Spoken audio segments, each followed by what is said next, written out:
Hello, and welcome to our latest Nesta Talks To, our conversational event series with today's most exciting thinkers on big topics related to our missions and innovation methods.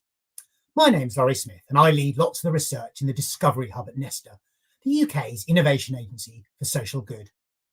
We design, test and scale solutions to society's biggest problems. Our three missions are to help people live healthier lives, create a sustainable future where the economy works for both people and the planet, and give every child a fair start. The Discovery Hub is responsible for helping bring the outside into the organisation by considering the consequences of external trends for Nesta's work, which provides a nice link to the subject of today's discussion, climate change and migration. And here to talk about this topic is Gaia Vince. Gaia is a journalist, writer and broadcaster, and honorary senior research fellow at University College London. She writes for publications like including The Observer, The Guardian, and presents science programmes on BBC Radio 4. She's also an award-winning author, and today we're here to talk about her book, Nomad Century. Welcome, Gaia. Hi, Laurie. It's such a pleasure to be with you today. Thank you for joining us. Now, before I start, I just wanted to invite our audience to join the conversation in the comments box, which is on the right-hand side of their screen, and ask any questions throughout the event. Closed captions can be accessed via the LinkedIn live stream. So let's start off. And so migrations hit the headlines in the UK over the last fortnight, as I'm sure you're aware, following the tweets by BBC Sports commentator Gary Lineker about the UK government's migration policies, which many see as increasingly hostile to certain migrants. Now, obviously, your book predates this particular case. You do make a strong case in favour of migration, both for the migrants themselves, but also for the recipient countries. Perhaps you could walk us through that a little. Yeah, so you're completely right. The situation we find ourselves in at the moment with this this very hostile narrative towards migration is not new. Actually, it's been building at least for since just before Brexit, really, and has become it's become increasingly toxic, and it's not just the UK. It's also it rises with populist governments. It's a particular narrative that is anti-foreigner, but particularly anti-immigrants. So yes, but on the other hand, we also find ourselves at the moment in this massive demographic crisis. We're not having enough babies to support an elderly population, an aging population, and that's really going to be a huge problem in many of the states in the Northern Hemisphere and elsewhere. Actually, most over half of countries are not having enough babies to support the aging population, and that is a huge economic problem. But closer to today, economies simply cannot function without immigration. We have shortages, labour shortages in every sector, from hospitality to dentists, to nurses, to teachers, to truck drivers, to train drivers, to farm labourers, you name it. We've got shortages in all of these. Part of that is related to the migration policies that come with Brexit, and it's also due to the huge disruption of COVID and so on. But what we should be doing is making it much easier for that labour exchange to happen. I mean, one of the points I really want to make in this book, Nomad Century, is that migration is an economic issue. It's not a security issue. It really is an economic issue. And of course, it's also a humanitarian issue. And we could be doing so much better to manage that and to make it much easier to exchange people in the way that we already for our economies, we already make it very easy to move money and resources and goods across borders. You know, we have all sorts of agreements, But, our biggest economic resource is human labor, and our current border policies make it very hard for people to cross borders and boost the economies that they move to, increase productivity. I mean, some economists calculate that if all borders were removed, global GDP would double, if not triple. Wow. Now, in this case, you've sort of specifically written about climate change and migration, as I mentioned. I suppose what got you interested in the collision of those two trends? Why that particular topic, and why you? Yeah, so I've been looking at the effects of our human changes to the planet on us and on the natural world for well over a decade. I traveled around the world for 2.5 years continuously, mainly in the global south, to really try and understand what communities are at the front line of these huge changes as we enter this new geological epoch, the Anthropocene, the age dominated by humans. What effect that was having on people and how they were managing this dramatic change. And as part of that, I also saw an enormous amount of climate migration, actually, even though it's not labeled as such. There is very little migration that's actually labeled as climate migration. But I'll just give you an example. When I was in the Andes and in South America, many of the villages there they've been experiencing huge droughts, huge water shortages, because most of their water comes from glaciers. And of course, these glaciers have disappeared now. Most of the lower ones have disappeared, and the higher ones, the meltwater paths are very different. There's been disruption to the climate that they experienced before. So what little precipitation they do receive doesn't come in the same places or the right times for agriculture.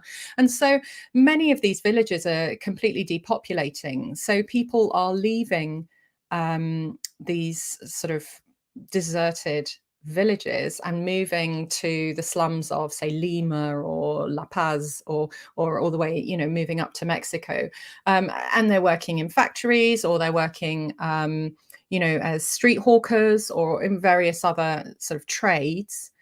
And so they're classed very much as sort of urban economic migrants, as though they're moving for the economy. And of course they are, because migration, encompasses these huge different range of pushes and pulls to make people leave. But, the initial reason that they had to leave their villages is because the climate has made it impossible for them to stay. They've become unlivable in those places.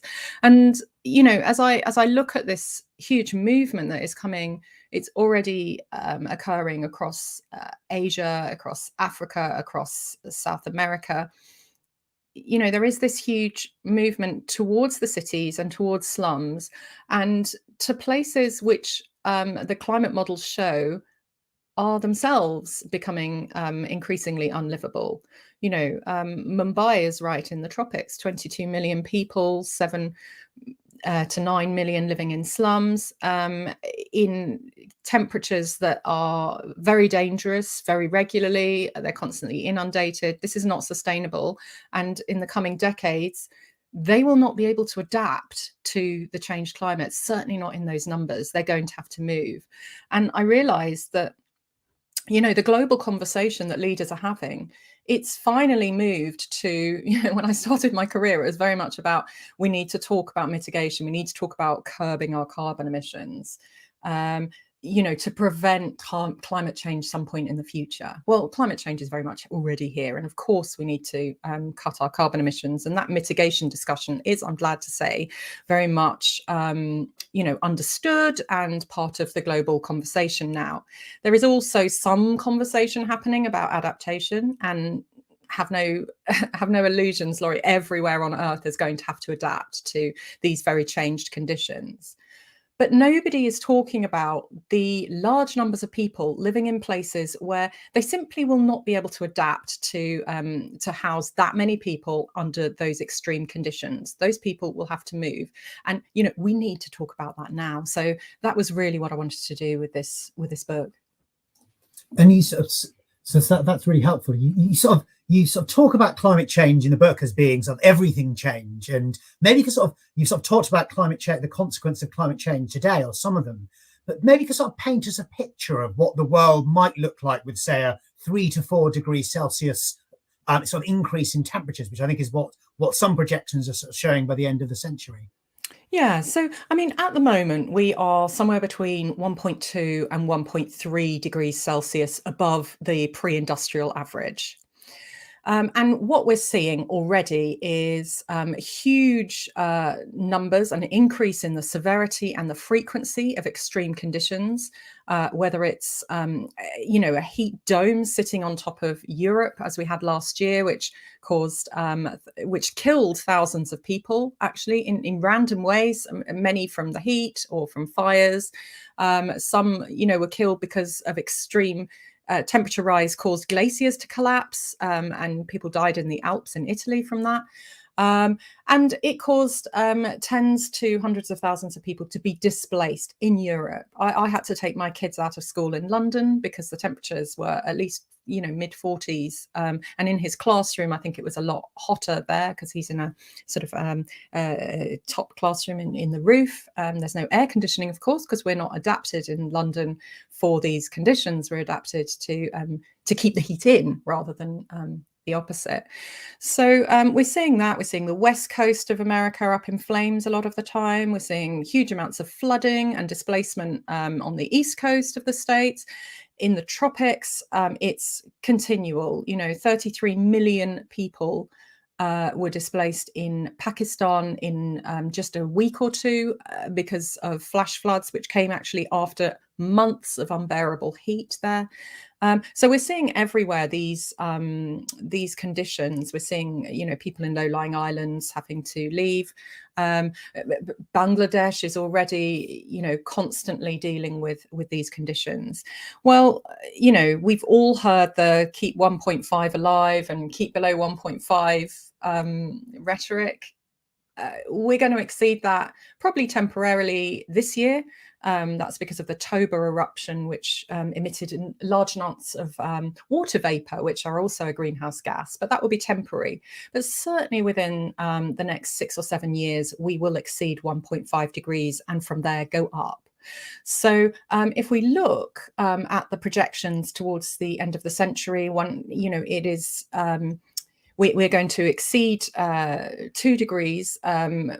We may exceed 3, and then claw ourselves down to say 3, somewhere between 3, maybe below, maybe 2.5 if we're really, really good at this. We're not doing very well at the moment. And if we look at our planet, our spinning, lovely, livable blue Earth, at the moment, 1.1% of the Earth is classed as unlivable just because of heat. By 2070, that is expected to be around 20% of the land surface, and that's just heat. So I'm not talking about floods, fires, drought, all the other extreme conditions. So that 20% of the Earth's surface is likely to be unlivable, and that's home at the moment to a third of the world's population. We're at 8 billion people now. By then it will be somewhere between 9 and 10 billion. So, we're talking about 3 billion people living in places that are unlivable simply because of heat. And, if you look at the projections, it's a tropical band that is hit with back-to-back extreme events, one after another, combination of different events.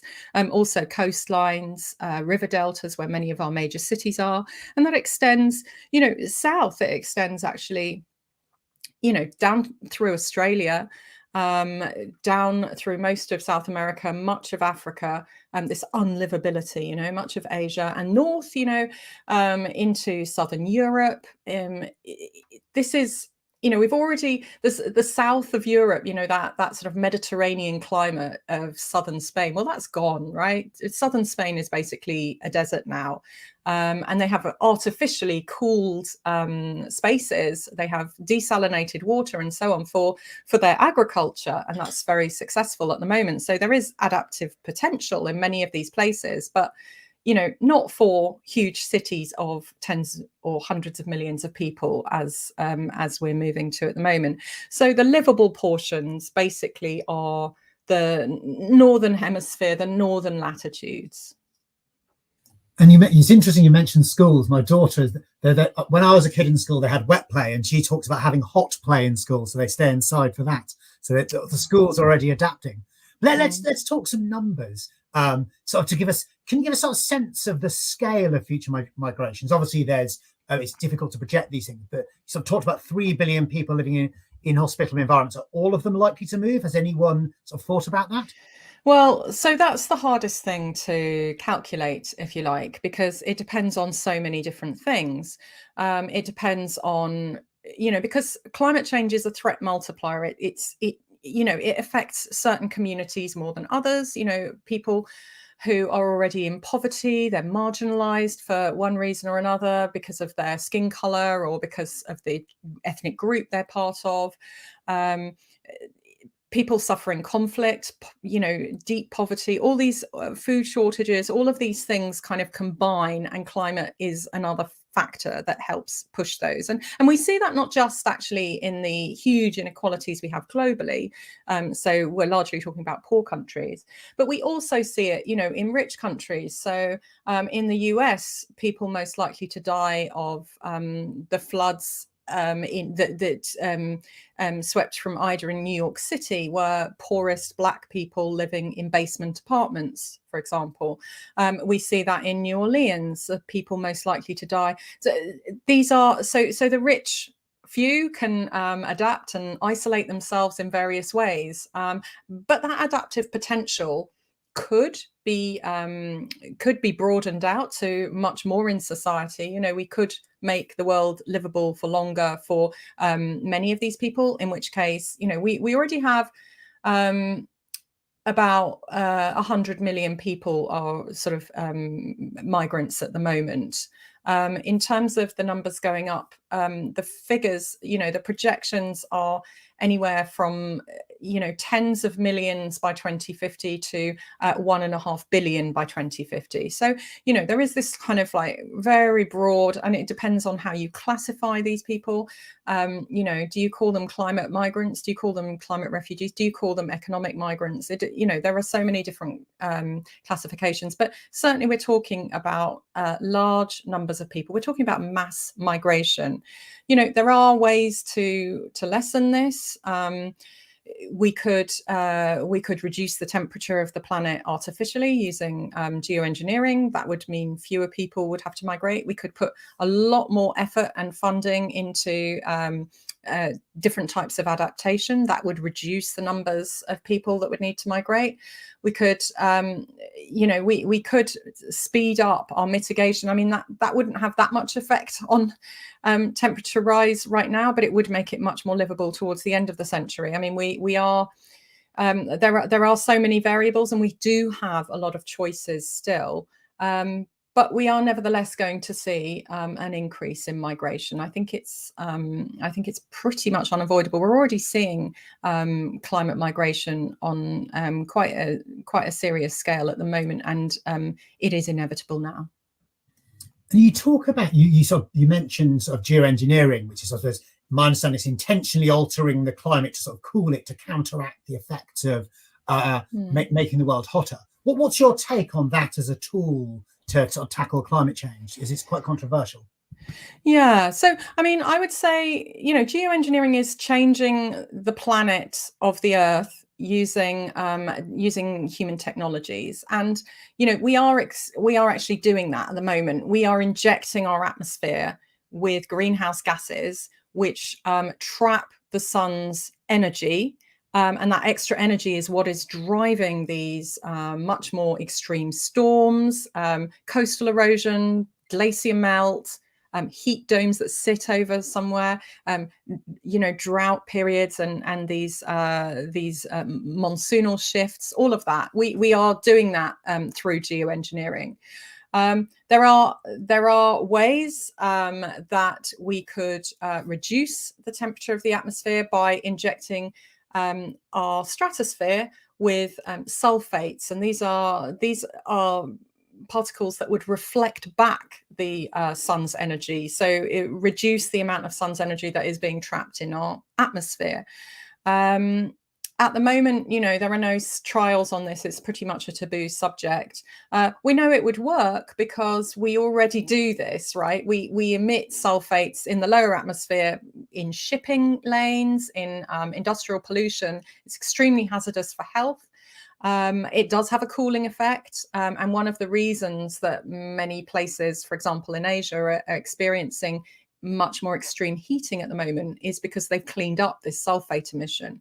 But to geoengineer, these sulfates would be put in the stratosphere, so they wouldn't be a health hazard because and in much more tiny amounts than industrial pollution. We also know it works because that's how volcanic eruptions produce these kind of mini ice ages.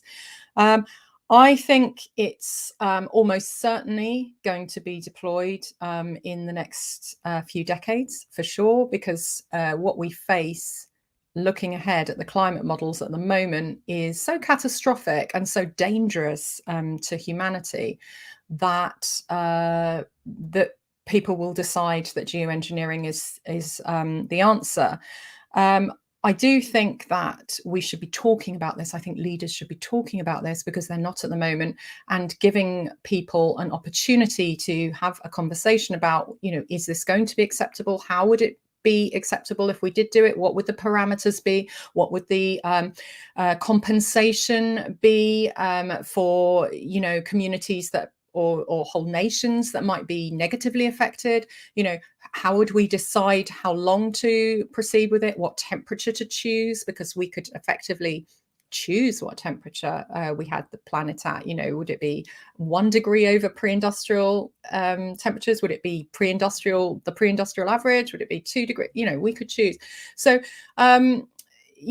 without having that democratic decision and democratic discussion about how we go forward, I'm very worried that that it will be deployed under sort of emergency legislation by a certain state, in the same way that maybe lockdowns were deployed, under emergency. There wasn't a discussion really about it before, and that's fine because we faced like this acute emergency and it was for a brief amount of time.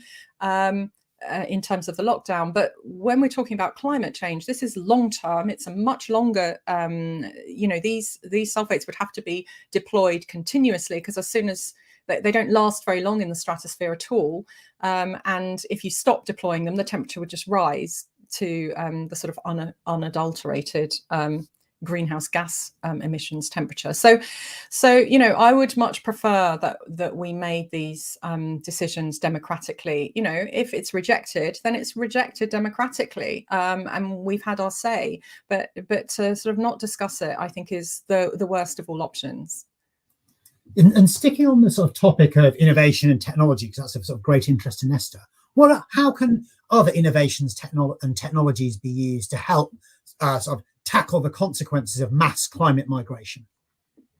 Yeah, I mean, we have so many tools already. It's incredible to me that there is no kind of global kind of database or management of the labor market and where people might find work, how they can navigate this, this huge need that certain countries have, and the huge need that certain people have to get work. We are, as I said earlier, we're experiencing this aging demographic in the far north. Well, in other places, in parts of Africa, for example, there is still population growth, and there are young people that will be entering the workforce, except there aren't enough jobs, and these people could be educated, they could be working, they could be furthering their aspirations in safer locations.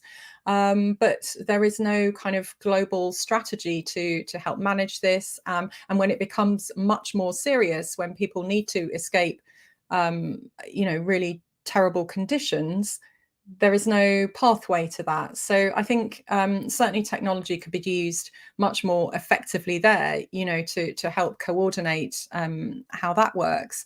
But, technology is already saving huge amounts of lives in places like Bangladesh, where they have these early warning systems now, which they didn't have before. So even though the typhoons and the number of extreme storms that they've faced in the Bay of Bengal have increased in severity, increased in frequency, the actual number of deaths has gone down because of these early warning systems. They've been extremely helpful. So villages, have a tannoy and they get warned that something, that it's happening, go to a higher place, go to the safety spots. And that's been really effective. Well, that should be rolled out much more widely. We still don't have very high resolution weather monitoring systems for large parts of the world that are very, very affected by extreme conditions. We have this in Britain. We have this. You can get a weather forecast for like 1 mile to the next, but in these large places like Mozambique, or in large places around the world, we don't have that level of precision, and that could be really helpful. But I think, we are going to need technology, of course, and innovation as we adapt, because everything's going to have to adapt. We're going to have to adapt our food system, our energy system, our infrastructure, the way we live, where we live, the kind of buildings, the materials we use, production processes. Everything is going to have to change to become low carbon or zero carbon effectively, to produce energy rather than just use it, to be more circular in terms of the way production processes run, so we don't just take resources, create something, and then it's gone to waste. We make sure that is much more circular. So everything is going to have to change, and that is going to need huge amounts of agricultural innovation, in biotech, everything from making novel foods from bacteria, from fungi, from cells, to the way that we manage flash floods in cities that were formerly not used to them. We're going to have to change that in London, for example, because we're already moving much more into that kind of extreme weather thing, where we have a drought and then we have flash floods, and our systems are, our infrastructure is built around a very boring, even though we talk about the weather non-stop, our weather is actually extremely boring in this country. It's mainly drizzle. But that's changing. Yeah. And before I go to the audience, there's some questions there, and also we've got some questions sort of sent in advance. So the issue of sort of climate change and migration presents lots of interconnected challenges. You've got climate change, migration, urban planning, economics, technology. When sort of seeking solutions to such a complicated array of issues, where should policymakers start? Where would be your starting point for, say, a sort of minister in the UK? Oh my goodness, yeah. I mean, that actually, Laurie, that is the nub of the issue. So many of the global crises that we face, whether it's poverty, biodiversity loss, climate change, international global migration, all of these are extremely complex issues, because they are part of a human system which is enmeshed in earth systems. So hydrology of the planet, the ocean circulation, the atmospheric circulations that affect the Gulf Stream, all of that, it also of course affects things like agricultural production, which affects food prices, which affects how much money people have, and so how much how much freedom they have, how much agency they have to determine their future and where they live and what jobs they have. So these are, first of all, we need to acknowledge the complexity of these problems, and then not be afraid to project a vision. I think there is this lack of vision at the moment in leadership. There's a sort of timidity to sort of look very far ahead and imagine anything different. We hear it from artists and creatives and science fiction writers about these dystopian futures, and it's a very compelling narrative. It's very dramatic, it's exciting, but it's just as easy, I think, to imagine a better future, because things aren't so great right now. We walk to school on the school run and they're breathing in all these disgusting fumes. The rivers are too filthy to swim in. Energy is extremely expensive and polluting. Cars are clogging up our streets. We can do better. We can do so much better than this. And I think what we need is we need courageous leaders and policymakers that can imagine a vision of something better, where, productive, denser cities that have clean air, clean water, enough food for everybody, but also purpose and opportunity for jobs and life satisfaction. We can imagine that and then take the pragmatic steps to get there. And I think if that narrative, if that that vision was conveyed with as much passion and as much kind of descriptive rhetoric, perhaps, as this very insular, hostile, anti-immigration rhetoric has been, people would come on board with that. People, we want to breathe clean air. We want cheaper power. We want to live in homes that, are draft proof, but also keep us cool in the summer. That's our visions are kind of aligned, but we haven't got that level of leadership. So yeah, I would start there with projecting a vision of something better. And this actually links to our first question, or sort of, there is a link, it doesn't explicitly use the term imagination. It's a question from, I hope I'm pronouncing this name correctly, Tianan Dilaji, who says, we hear a lot of conversation about Goldilocks states. Is there consensus on which states that will be the Goldilocks states of the future? So this is sort of touching on utopias, possibly. Anywhere we can find a list, what responsibilities do you regard these states have for climate refugees? Yeah, well, there are some places that will undoubtedly do much better. So everywhere will be affected by climate change. I mean, that is already huge impacts everywhere on Earth. But certainly there are winners. Canada, for example, and Canada is incidentally has a program to treble its population over the next few decades, and it's doing that through immigration. It has very well thought out immigration policies, inclusion policies, and so on. But other places as well. I mean, look at Scotland. Scotland is not going to be affected by sea level rise, for example, because it's still rebounding after the last ice age, geologically speaking. The climate will be less cold in winter, so they won't have to spend as much energy on keeping warm. The growing seasons across the north, I mean, all across Scandinavia and the far north, even Greenland, you can see the greening of the Arctic from satellite images. It's really noticeable.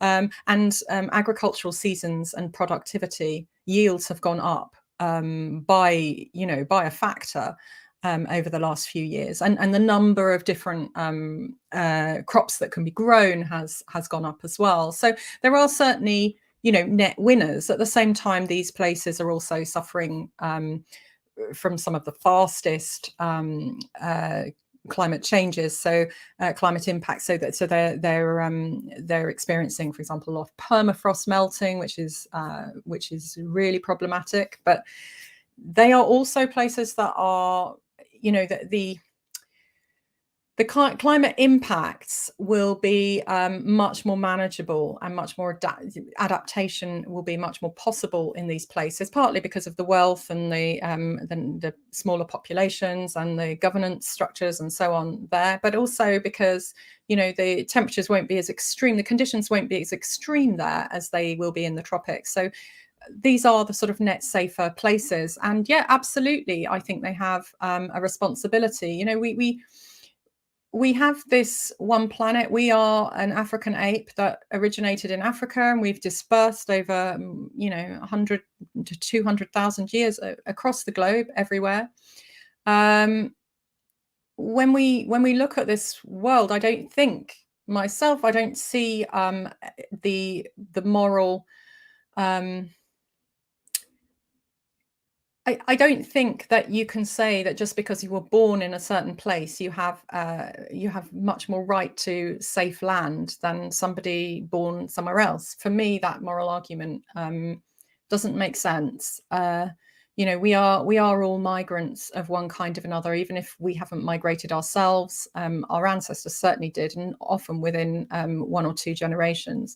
And, you know, even if we don't migrate ourselves as people, we migrate our stuff, right? So, you know, where I'm speaking to you now, nothing, my clothes, my tea, my pencil, nothing I have comes from this square footage that I'm standing on. Nothing. Everything is brought from everywhere. From, you know, the metals in the microphone come from the Congo or parts of Africa. The you know, potato I had for lunch has come from Peru. The tea bags come from, you know, everything is brought to me by this kind of network. This secondary migration of all of our stuff is brought by this global network of people, you know, who are all engaged in this mass movement of people, of stuff, of resources, and we are just as dependent on that as anyone else. So yeah. Well, I think that's a really interesting flipping of the concept of migration, of sort of trade becoming migration. I mean, sticking to the sort of theme of, or the rough theme of sort of yeah, I mean, it's trade has basically allowed us to remain relatively still. If we didn't have trade in stuff, we would have to be chasing it all around, right? So it's this you know, this sophisticated trade, which of course relies on humans as well moving, that allows us to relax nicely and have everything brought to us. But it's, you know, it's an artifice. Effectively, we are, you know, our cells are made from bits that come from everywhere. So yeah, I think that's really, really fresh thinking. Just sort of sticking with the theme of sort of visionary thinking, we've got a question from MHM here, and it says, many human beings know that our lives have to change and our way of living needs to evolve by 2030 for the sake of our children and their children in this century. Where's the vision, etc.? So I presume they're sort of asking, who do you think have sort of more positive visions for the future? Well, absolutely. I mean, we are living in a world that was built by imagination, right? Built by vision, built by people coming together. It's not an accident that we have democracies. That was invented by people that sort of had this vision and saw ahead that this might be a great way of deciding things. And they did this, you know, in many places, from you know, Iceland to the ancient Greeks. You know, they came up with this idea. It's not an accident that you know, we didn't have slavery, that we have the idea of you know, public libraries and art galleries and so on. These didn't come by just chance. They were a vision that people had, and they imagined them existing before they existed. They had to imagine them existing. Then they came together in various ways. You know, yes, leaders helped make it happen, but so did ordinary people, right? To campaign for them, to say that this was important, and to use them when they occurred. So you know, everything that we have is the product of vision, of imagination, that has been made real over generations. The difference really now is that we have to make so many changes, and in a short period of time. But our imaginations are still here. We can imagine that world. We can really focus and think, about what would it be like, what should it be like, and then discuss it together, in having this long-term vision in a way that then we can make pragmatic steps to get there that are all manageable. This is all manageable. We do have choices. The future is unwritten. It's whatever we make it. And it's certainly not hopeless. It is a case of taking it seriously, taking seriously I don't feel that leaders are honest about the threats that we genuinely face. It seems to come as a huge surprise every time we have some terrible storm that wipes out villages, or, big heat, or whatever it is. We're currently in drought in the southeast of England, which nobody seems to have prepared for. There are no, reservoir building project. I mean, this is not a surprise. These climate models are very well understood. They're very well, they've been running in more and more and more accuracy over the last 20, 30 years. So we know what we're facing. In terms of leadership, there are leaders, there are people, but they are sadly few between. I feel like we are. I've been impressed with Biden, actually. Partly, of course, it's a huge refreshment after Trump, but he genuinely does have more vision and more long-term planning than we've been used to. Antonio Guterres as well. He centers climate change at the heart, as he should do, at the heart of all the global problems that we need to face. Because without our climate, we really don't have anything. Because it really, everything is built on this climate. It's part of the backdrop of all of our lives. So, and then, there are children like Greta Thunberg. Well, she's not a child anymore, but when she started, this generation is going to be the one that lives with, so are we, right? We're still going to be around, but they are the ones that have to live with all this. And they're the ones that are growing up under these huge crises and seeing this mismatch between the urgency and the severity of the crisis and the response, which is so weak and so slow and so inadequate. And that's, that is a mental health crisis in itself. The rising levels of eco-anxiety is extremely worrying, and that's on us. We've allowed this to happen, and I worry for my own children. What the hell? How am I going to explain that? No, I think lots of people certainly worry welcome the sort of hopeful words there. We'll sort of move on from imagination for a moment. We might come back to it later. We've got another question from Nicola Wheeler, who says, arguably the UNFCCC COP, which is one of the sort of international sort of governance processes, has failed to address climate change. I'm interested in whether you have any suggestions for an alternative mechanism that you think would be more effective. Yeah, I mean, the COP process has been terribly slow. But on the other hand, with the time that we have to sort this out, it's what we have, and we have to make the best of it, I think. I don't think we can completely rethink the process. There are some really interesting and innovative parts of this. For example, no matter how big and powerful your nation is, no matter how small and insignificant your nation is, every nation has a leader sitting at that table, and that is something worth keeping. I think it's a really important idea, as well, because it can be easy for leaders to trample all over the rights of other nations. And that idea that everybody has a seat at the table and that their viewpoints are important I think has been transformational. We've also had, I think things are moving. So yes, it's been far too slow, and we won't keep below 1.5. We won't keep below 2. I mean, we are heading up in temperature wise, and that is because of the failure of leadership to act.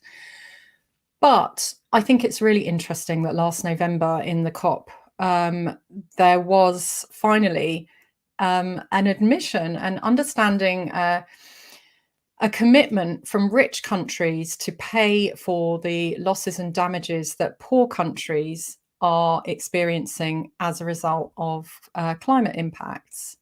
It's not officially called compensation, but it's effectively that. And I think that is a huge movement towards a different way of understanding our global responsibilities as we enter this crisis more fully, and this kind of undertaking to contribute, whether it's to adaptation or whether it's to, actual payments for people who have lost houses or lives or livelihoods. Even though it's inadequate, it's baby steps and so on. That's, I think, a really exciting moment of progress to build on. And we've also had some questions that were sent in advance, as well as the ones that have been sort of coming through the chat. And one of those was, how should organisations prepare to support climate refugees? Yeah, I think we need to start talking about projections for demography changes for a start. So, having mass migration, having immigrants move somewhere means investment, right? How that is navigated globally, how that payment works out. There are many options, but it does take investment. So it takes financial investment. You've got to make sure that there is enough housing, access to healthcare, to education, other infrastructure, for that to work, for that new population. And at the moment, many governments, certainly this one, are not providing that for their existing populations. So that's a policy choice, but that needs to change if migration is going to be successful. But the other really key investment that needs to be made is the social investment. So there has to be inclusion. New people have to be included into the idea of citizenship, their identity needs to be part of this new expanded city. They will almost certainly be cities where people live, and they have to feel that. And that means education for existing populations. It means genuine. What we're talking about a lot of the time is, let's not beat about the bush. It's racism. So, because it is going to be a large number of sort of more melanated people moving to places that are much more homogenous. Not so much London, but certainly in, Siberia or Eastern Europe or whatever. Some of these towns are very homogenous and white. And there needs to be, we need to speed up that whole process of understanding, because we don't need to repeat the mistakes that have been made elsewhere. If you look at the situation in Sweden, for example, very generous refugee policy. Lots of people were settled in Sweden, and the financial investment was made, and that is to be applauded. But the social investment was not made. So these groups are completely segregated. Swedes don't think of these immigrants as Swedes. The immigrants don't think of themselves as Swedes. There is this kind of sort of black market economy, essentially, which then competes with the official economy, which isn't helpful for anybody. There is then deprivation, crime rates go up, the rise of the far right. We can do better. We can do much better than that.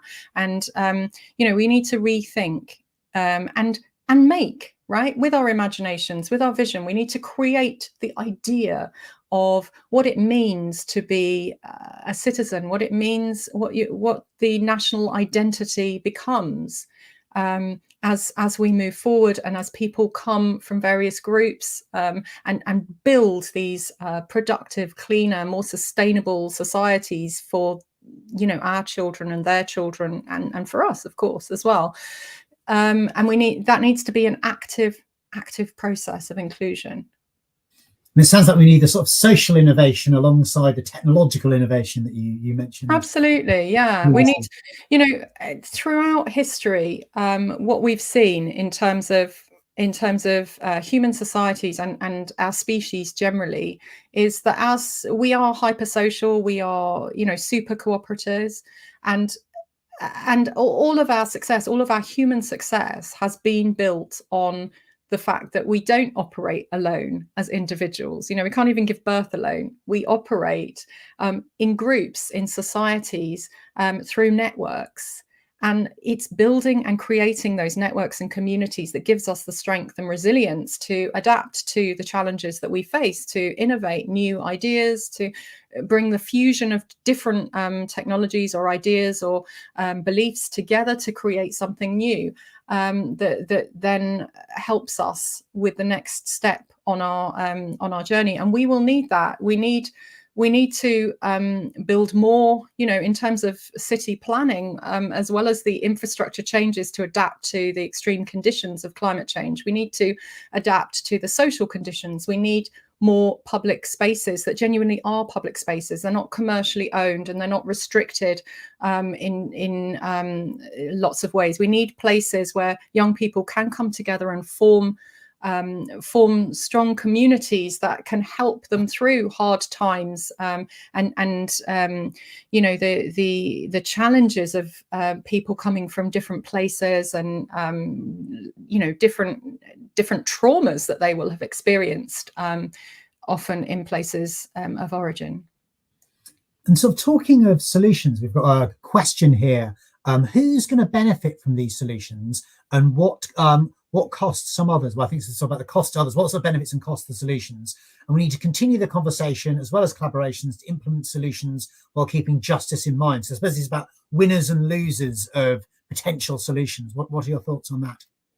Yeah, well, we live in an incredibly unjust society where, some people are billionaires and they have more money than they could spend in, 1,000 lifetimes, and other people don't have enough to eat, So we live in a very unjust world, and again, we can do better. We can make this better through policy choices, through acting. And it's not, of course, none of this is easy. The whole century is going to be a huge upheaval in various ways. But we do have choices. So in terms of winners and losers, well, in terms of, I'm very much pro-migration. I think that we should all move around more. Travel really does broaden the mind. You mix with different cultures, taste different foods, hear different music and points of view, perspectives, etc., which you can then bring back to your own country and your own work. It enriches you in so many different ways. But the idea that large numbers of people will be forced to migrate because their homes, their traditional way of life, their ancestors' graves, their cherished places are completely unlivable. Well, that is a huge tragedy. There's no getting around that. It's appalling. And so we have a responsibility everywhere to make that transition easier, to find ways of managing it so that it's not a huge, it's not an acute emergency, a disaster where people are dying needlessly in channel crossings or crossing from Mexico to the United States or wherever. They shouldn't be held for generations in effectively prison detention camps for refugees. That's this to me is a absolutely broken system. And yeah, the potential for improving it is huge, shall I say. You touched on earlier in our chat, you touched on geoengineering, and we've got another question here from Yari Kamara, I think I'm pronouncing the name correctly, who asks about, sort of, with regard to democratic decision making on geoengineering, what democratic level are we referring to? So I suppose they're sort of thinking about this being this is sort of geoengineering is a global decision rather than sort of national decision. How would one manage that sort of democratically? Yeah, I mean, there are lots of different options for how we change change governance, global governance. We have very little of it at the moment. I would suggest that with the global nature of the crises that we face, that we need to structurally come up with some that are much more effective and much better. In terms of imposing it on poorer, I think actually it's probably be the other way around, because the poorer countries are the ones that are going to be experiencing the worst effects. I mean, these are countries that are already, some of these states are perfectly capable of deploying things like this right now. China already does quite a lot of, cloud seeding and various amounts of geoengineering. India sort of getting into that a little bit. But it doesn't matter whether it's which state deploys it. I mean, the poorer countries have more to gain from deploying it, for sure. And I mean, with my Mystic Meg hat on, which isn't great, I can imagine more a scenario where, say, India or Pakistan or Vietnam want to deploy geoengineering, and European countries that are experiencing much reduced effects and some perhaps positive effects of warmer temperatures might be resistant and might not want it. So, or maybe the migration load becomes too much for rich countries and they don't want it, so I don't know how it might be deployed, but certainly we do need to come up with some sort of way, I would say, that we have some sort of conversation around it. At the moment, we have the COP process as a mechanism to set emissions levels and temperature rise levels and so on. It's not great at doing that, but it's better than nothing. Something like that might be an idea. We do have some sort of negotiated things, but yeah, globally we're really at absolute infancy in handling these difficult negotiations. And I said we're almost sort of at time, but I said I'd come back to sort of imagination, and you were talking about sort of visionaries and sort of leaders. And this is I'll use chair's prerogative here to ask this question. How do we sort of provide space for leaders to take those sort of tough decisions when there's so much short-term pressure? In a sort of very much a reactive state where politicians have to respond to the immediate, while lots of these problems you're talking about are really important but really long-term. Yeah, I mean, it's difficult. I think at the moment we are in a particularly bad space in terms of the people that we actually have as leadership and the caliber of politicians that we have in power. Certainly in this country is particularly poor. I mean, it is unusually poor. If you take somebody like, say, Gordon Brown, he was able to project a vision on various things, whether it was child poverty or whether it was sort of global hunger or whatever. And there is much more kind of visionary capacity there. So I think it partly depends on the leadership that you have. But yes, there are the way that our parliamentary system and the way our governance system is organised is not conducive to this at all. And I do think it needs more space. And also, this is somewhere that the media can play a really important role in sort of giving opportunities for those discussions in that space. And I think there has been a failure there as well to provide those spaces. But also, civil society has a huge role to play. I think it's very important that while I've been trying to raise these issues, and it's not just true for this book, it's true for past books of mine as well, there has been a huge amount of engagement from Christians, from the Church of England and from various other sects and so on, to talk about this and to have these discussions. And that's great. That's part of their ethos, right? They're supposed to be, thinking about these big moral issues and discussing how that affects people. Great. but it should be part of our civic society, right? It shouldn't be left to the Christian church. I'm an atheist, right? And of course, we must all think about this, but there is this kind of vacancy at the heart of life when we're not talking about this. It should be in Parliament. It should be talked about in Parliament. There should be huge discussion. These are the issues that are the most important, not just for now, but they absolutely define the coming decades. And we need to engage, we need to be opening up discussions, and we need to be involving not just young people, but people from all sectors and ages. I really think that. Mm.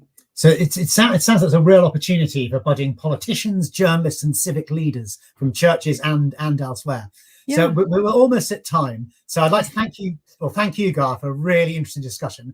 I really like your book, which I've got a copy of here. I don't know if my screen's let me show it, but it's absolutely fantastic. I recommend it to all the people who are sort of listening. We've reached the end of the event, so I'd be grateful if the audience, if the audience would mind completing a short survey. There's going to be a link that's going to be shared in the chat. It's also available in the event description. Thank you very much for joining us. As thanks for filling in the survey, audience members will be entered into a prize draw to win a £50 voucher for bookshop.org. And you might even get an opportunity to get Gaia's book if you haven't got already.